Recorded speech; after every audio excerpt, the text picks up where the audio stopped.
Welcome back to the Ponca City Monthly podcast. I'm your host, Andy. And this week, we've got a special guest with us from the Northern Oklahoma Humane Society. Dallas, how are you doing today? I'm doing wonderful. Thank you for having me. And this episode is special because it is sponsored by the Greenwood Aerospace. Yes. They are a proud sponsor of Northern Oklahoma Humane Society, and we thank them for sponsoring both the Humane Society and us. So, Dallas, tell me a little bit about what it is that you do at the Humane Society. Sure. So I am the operations manager out at the Humane Society. I handle everything under the roof and on the property. So that goes for animal welfare, intakes, transfers, anything from cleaning to paperwork, invoices. I'm kind of over it all right now. So I think I when I see the van, it's always you driving it, I think. Usually, yep. We have one other employee, Ryan, and he's awesome. And I've kind of now am transitioning away from doing as much of that stuff. Luckily that we have him there. So that's awesome. The only thing I don't do is I don't write grants. I'm not a grant writer. That's a specialty job. Yes, it sure is. We leave that up to our executive director. So yeah, nice. So how did you get involved with, all of this, dogs and cats? I've always been interested in animals. I've loved animals my entire life. And, about a little under 2 years ago, they had an opening out there, and I applied, and now I'm the operations manager out there. So nice. So had you worked for anything like this before? Was this like in your wheelhouse of stuff that you like to do? So whenever I was in high school, I actually worked in a veterinarian clinic. Okay. And I was able to get a lot of hands-on stuff there. They were a small clinic, so you get a lot of hands-on stuff, and that's always where I thought I kind of wanted to go, and had been pursuing that in my college education. But stuff happens, and so I just kind of fell off that route of being an actual DVM. But here I am now back in animal welfare, so it's pretty cool, and I'm pretty happy about working there. It's a fun job. Yeah, I would imagine it's not only fun because you get to play with puppies and stuff like that, but it's also probably a very not stressful. That's not a good word, but emotional job. Absolutely, yes. It can be definitely emotional. What I really enjoy about it is no 2 days are ever the same, and it's extremely nuanced. Every situation is going to be different for one variable or another. And there's always going to be something you got to think on the fly and figure it out, with limited resources, limited kennel spaces, and, you just got to make it work with whatever you got. Yeah, because that is one of the things about being a nonprofit is you're always in a fundraising. There's never when you're not fundraising. Constant, yes. It's always, we're always asking for help. We're always putting pleas out for various items or fundraisers or, areas we need to improve on. So we just rely heavily on the community, and we couldn't do it without volunteers and wonderful donors like that. So you guys are always at PetSense, it seems like. You guys do events there quite a bit. Yes. So PetSense is actually owned now by Tractor Supply. And so they're essentially one and the same, but PetSense is awesome. And we do have a pet pantry where we give out donated food to the community. And we get a lot of that food from places like Tractor Supply, PetSense, Walmart, Atwoods, those type of places. Anytime they're restocking their shelves, a bag gets a small rip in it, anything like that, they can't sell that food. Or PetSense also will have fundraisers for us and allow people to donate food that we will then come pick up, and then we redistribute it throughout the community. Yeah, because for me, I find it's because I shop. I do my pet shopping at PetSense, so that it's just really easy to make a donation to you guys through them. Absolutely, you just buy your food right there. Yep. Or they have it at the counter where you could just scan the little thing and buy the food, and it goes straight to you guys. Absolutely, you can always do. You can donate that way. You can donate just with pure money. Whenever you're donating food like that, you really are helping the community at large, because that food goes directly back into food bowls of dogs in the community that may not have another access point to food. So it's pretty cool. We're really excited that we have such support that we're able to help support the community further in those type of situations. So yeah. I'm really bad because I always buy snacks. Yeah. I think, like they're dogs, they're in the kennels and stuff like that. And they get their food, but I like for them to have snacks. I don't know why. Our dogs usually at the shelter get what we call the shelter belly. And that is because they get spoiled. We love to give them treats. We'll regularly go through, just chunk handfuls of treats in there for them. We want them to be enriched and be a little spoiled while they're there, because it's not the best. It's a good environment for them, but of course it's still a shelter environment where it can be stressful. So, as much as we can limit that stress on them, the better, and handfuls of, I can't believe it's not bacon treats is right. It helps. I mean, one of the reasons we're talking about the food here is because of the pet pantry that you have. Yes. Yeah. And that's not a new program. It's something that you've had around for quite a while. Is that correct? Yes, we've had it around for quite a while. We have just now, within the last 2 months, have started a new program because we were having the influx of people needing food go up. So the amount of time it took us during the day to meet those needs for people, it was becoming a little bit too much for us. So now, every Tuesday and Friday, you can come get enrolled for the pet pantry, and we'll give you cat food, dog food, whatever you need, and even cat litter if we have any. We don't have a ton of cat litter usually, but if we have it, we can donate it to you. Nice. And that is for Ponca City people, correct? It is. Before, we weren't asking any type of verification. There is no financial verification or anything like that, but it is per household. It's not per person anymore. And we would like to see proof of residency in Ponca City, because as many people as need help, we want to help our direct community first. And then we have other options to help people in the further out communities.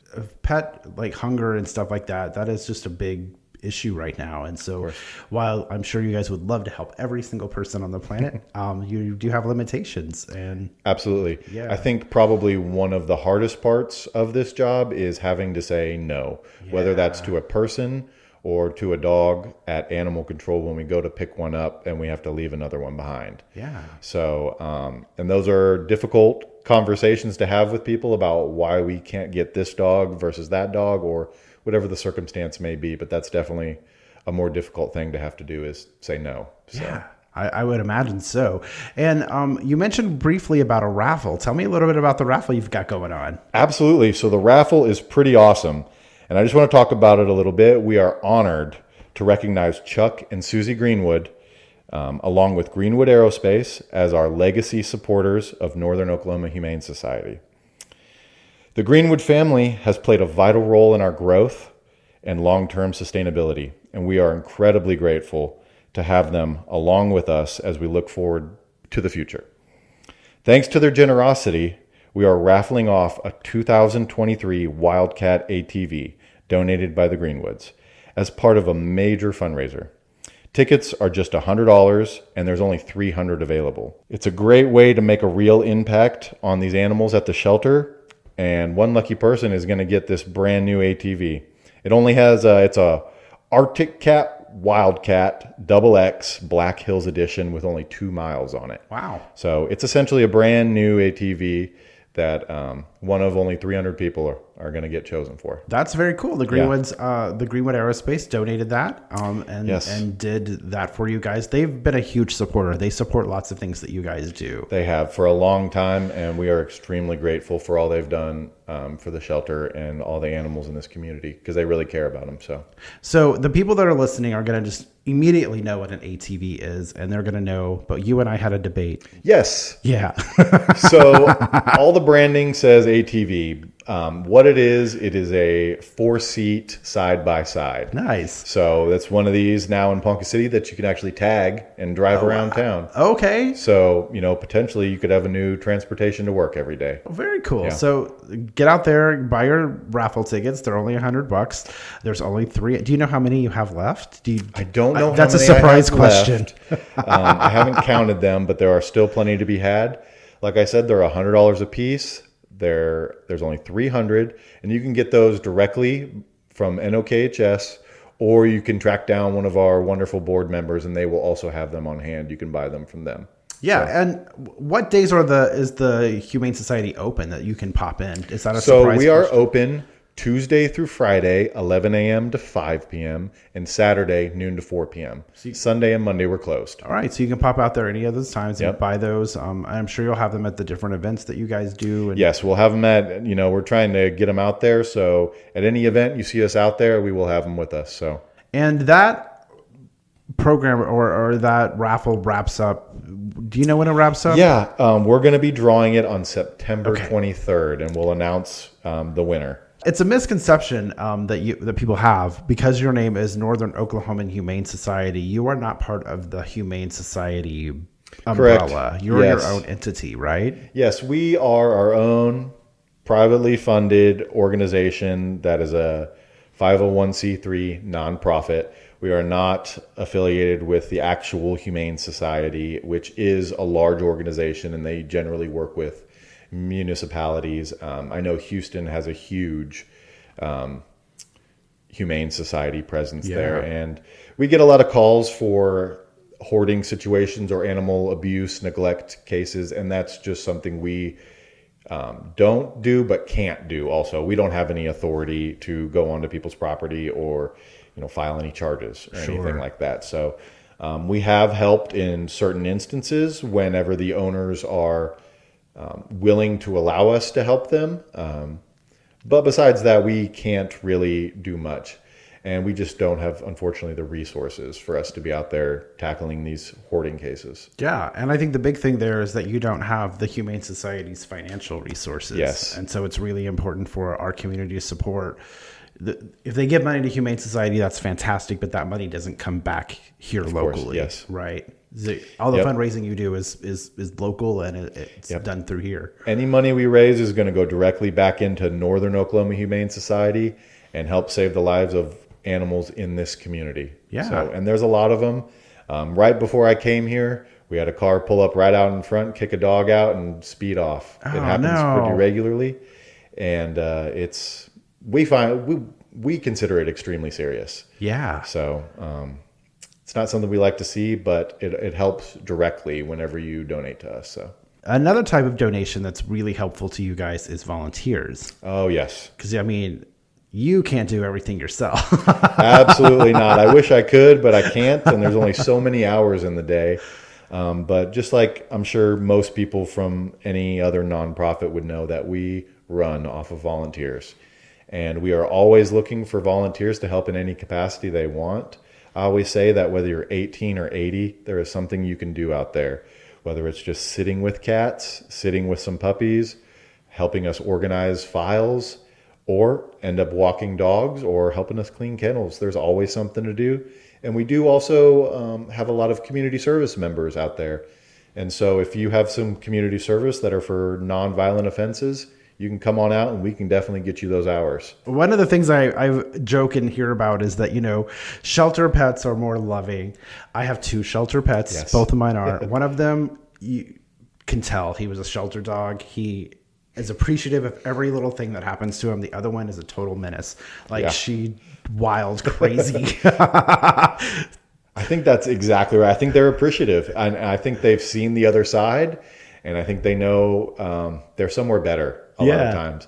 I've had, cats specifically, we're able to work with temperament issues more than dogs, because dogs can be a little more dangerous in those aspects. But cats can be pretty dangerous. Oh, they absolutely can. I would sometimes rather tangle with a dog than a cat. But we've had some pretty mean cats come in, and we have a really high rate of turnaround on the cats to be able to get them highly adoptable. It takes a week sometimes where they're like, all right, this is a nice place. Let's talk about one of your cat. Is there one called Meatloaf? What's the big fat one you're going to be? So our executive director actually did just adopt him. Okay. His name is Meatloaf. He is what I would consider, if we're talking just what he should be, a smaller cat. Wow. He has a smaller head. He has tiny little feet. Right. But he weighs 18 pounds, and he is about as wide across the back as he is long. He was actually brought to us for TNR. So sometimes with TNR, if animal control brings us TNRs, they will already have what we call a barn home in place. And barn homes are great. These are some places on farms where it doesn't have to be a farm. Maybe you have some property, but for these cats to live, and it's a great option for cats that maybe don't want to tame down a little bit, maybe can't trust us. So then they can go to a barn home. What we do is we sterilize them, get them a rabies vaccination, and then they can go live out the rest of their life on your farm, healthy and killing mice for you. We have a lot of big farmers and ranchers who have tractors, and these rats and mice get up in their tractors or in their cattle feed and can destroy it. And just having a couple barn cats around can really help with that mice population problem. Yeah. And then you have a new little buddy, you Absolutely. know? I was raised on a farm, so I had a lot of farm cats. Yes. So not only do they catch mice, they also sometimes catch snakes and weird. Oh, yeah. Yeah, they'll do all types of stuff. And there has been some education that need to be done on with some of these farmers, because the thinking has always been they want unsterilized cats so that they reproduce and they always have a population there. But like I've told them, hey man, you go down a cat, I'll have you a replacement cat, no problem. There's no shortage of stray cats in Ponca City. Yeah. So there's always a TNR cat that could be a wonderful barn cat addition to your farm, ranch, property, whatever you've got. But actually, sorry, I got off on a tangent there. Back to Meatloaf. This big cat was actually found or trapped in a trap. We're not sure how he actually got himself into the trap, because he took up almost he squeezed himself into there. Yeah, I will try to pop up a picture of Meatloaf so that folks can see him, because he is a big cat. And what's really cool, though, is he was not able to be TNR'd because he is 1, declawed, and 2, very, very overweight. So he would not make it if we put him back out there. So in those cases, we will bring him into the shelter, rehabilitate them. And this guy it's going to be fun. If you're interested in seeing him, we are going to record his weight loss process throughout this. And we're going to see him. It's kind of sad, though, because the thing that makes him so cute and so funny is actually killing him. Sure. But it'll be fun to watch him lose all that weight and see what he should look like in the end, you know? Yeah. But yeah, the cat has a great personality. That'll be a fun little series to watch him lose weight. So the only other thing I would like to talk about is probably shout out our 2 longest stayed dogs. Okay. And that is Dune and Beefcake. And I think Dune has been over there for about 2 years now. Wow. So we really want to highlight them. We work with them a lot. We try to give them as much enrichment as possible. Dune is a probably pit bull husky mix. He's got short hair, the classic husky 2 eyes, where he's got a gray one and a bright blue one. Very cool dog, extremely athletic, extremely fun, outgoing, has lots of energy. So he'd be perfect for someone who has an active lifestyle and out there, he loves to play in the water. He's just anything you want to do that's active, he would be great for going on hikes or something like that.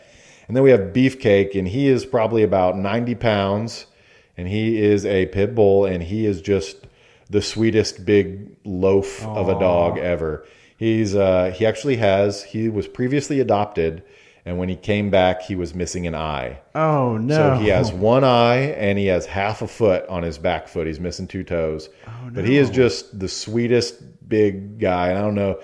He has the classic pit bull temperament where he's just, he's just kind of a big dumb dog. Yeah. He's just big, happy, excited to see you every time.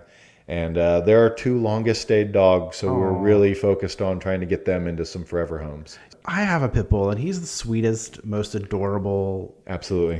Love, he loves hugs and loves kisses. Yes, they make great pet partners. Once, just like Beefcake, for example, once you give him a treat one time, that dog would die for you. Yeah. He would, they love so hard.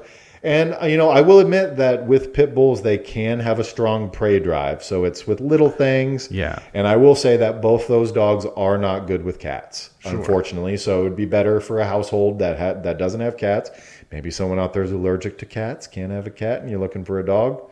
We got the dog for you. Or make the decision just to get a dog and get a cat later. Absolutely. And then you can slowly introduce them. And we're not saying, you can't have a cat to have these. We would suggest a lot of precautions beforehand, but they're great dogs. They're great dogs, and it's sad that they've been out there for a long time. And I think it mostly has to do with their size. They are larger dogs, and they're both, high energy dogs. So with Duke, we talk, whenever we talk about the husky mix, mixes in, we talk about all the energy. Is he a mouthy dog? Does he talk a lot? No, surprisingly, he doesn't. No, that's classic husky behavior, is being loud and whiny.